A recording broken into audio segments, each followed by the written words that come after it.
안녕하세요. 여러분 반갑습니다. 물된 동산 에스테르입니다.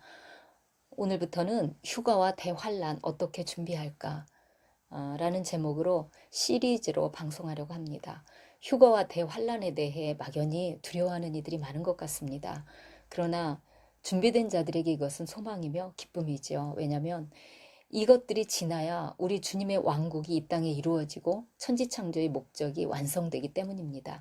아직 준비되지 못한 분들은 지금부터 저와 함께 하나하나 준비해 나가시길 권해드립니다.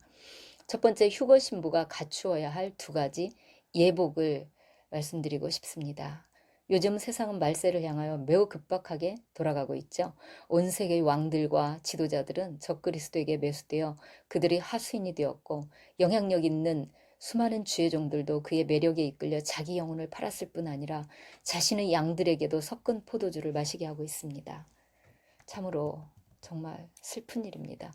주께서 다시 오실 때가 되어 하나님께서는 각 나라들의 독재자들을 세워 압제하게 하거나 여러 가지 환란을 당하게 하사 주의 종들과 당신의 자녀들을 깨우려 하고 있지만 많은 이들이 여전히 깊은 잠에서 헤어나지 못하고 있는 실정입니다. 그래서 어쩌면 세계에 깨어있는 그리스도인들은 지금 우리나라에서 일어나고 있는 광화문 미스바 집회에 주목하며 여기에 희망을 걸고 있는 것 같습니다. 세상에 취하여 다 망해가던 대한민국이 소생한다면 그들에게도 소망이 있을 것이기 때문입니다. 광화문 집회를 하나님께서 한국교회를 소생시키기 위해 일으키셨다는 확실한 증거 한 가지를 들자면, 처음에는 애국을 위한 집회로 시작되었던 것이 이제는 애국을 넘어 천성을 향하여 가고 있다는 것입니다. 지난 주말 집회에 참석했던 분들은 여기에 모두 공감하실 것입니다.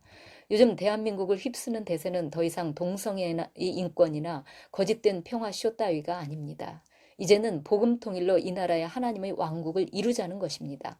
이전에는 우리나라에서 이런 일이 일어나리라고 상상조차 할 수 없었습니다. 머지않아 대형교회 목회자들이나 지금도 침묵하고 있는 개교의 목사님들은 한 조각 떡을 위해서라도 이 대세에 합류할 수밖에 없을 것입니다. 하나님께서 이 대세를 이끌고 계신데 누가 거기에 저항할 수 있겠습니까? 더구나 휴거 신부라면 그 누구도 이 물결에 대항할 수 없을 것입니다. 서론이 길었네요.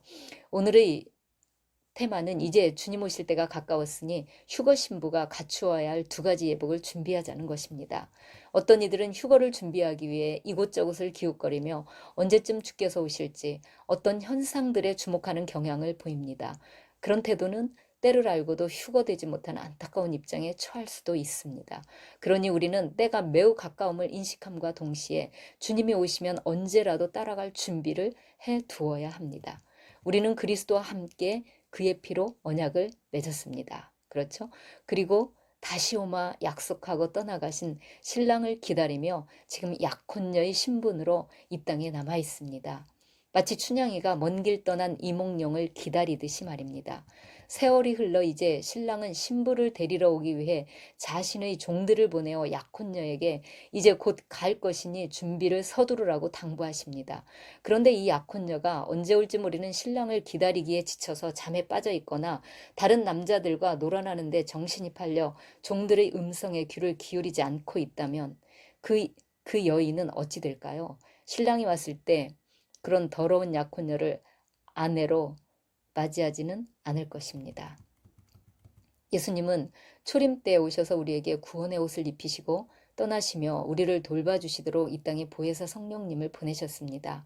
성령님의 가장 중요한 역할은 우리를 진리 가운데로 인도해 주셔서 우리가 거룩함을 유지하도록 돕는 것, 다시 말해서 우리에게 의의 겉옷을 입히는 것입니다. 의의 겉옷에 대해 성경은 이렇게 말씀합니다. 이사야서 61장 10절입니다. 내가 여호와로 말미암아 크게 기뻐하며 내 영혼이 나의 하나님으로 말미암아 즐거워하리니 이는 그가 구원의 옷을 내게 입히시며 공의의 겉옷을 내게 더하심이 신랑이 사모를 쓰며 신부가 자기 보석으로 단장함 갖게 하셨습니다. 여기서 공의의 겉옷은 구원의 옷과는 분명히 구분되는 말씀입니다. 구원의 옷 외에도 공의의 겉옷을 덧입힌다고 말씀합니다.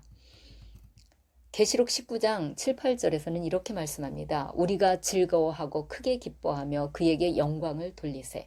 어린 양의 혼인 기약이 이르렀고 그의 아내가 자신을 준비하였으므로 그에게 빛나고 깨끗한 세마포 옷을 입도록 허락하셨으니 이 세마포 옷은 성도들의 옳은 행실이로다 하더라.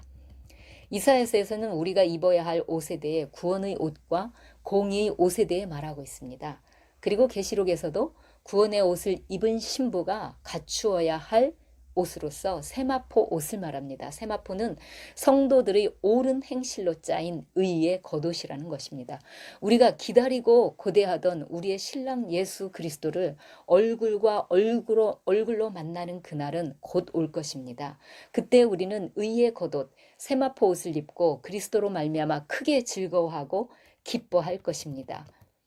우리는 그리스도의 피로 구원받은 신부입니다. 정확히 아직은 약혼 상태에 있습니다. 그런데 이제 구원받았으니 됐어 라고 생각하고 제멋대로 산다면 큰 코 다치는 정도가 아니라 신부 자격을 박탈당할 수도 있음을 알아야 할 것입니다. 그러므로 우리는 언약을 맺은 그 순간부터 성령 안에서 의를 행하며 결혼 예식 때 입을 세마포 옷을 준비해야 하는 것입니다. 그런 맥락에서 야고보는 말씀하기를 내게 믿음이 있느냐? 그렇다면 내 믿음을 내게 보이라. 행함이 없는 믿음은 죽은 것이다 라고 했습니다. 행함은 구원받은 증거로서 따라오는 것입니다.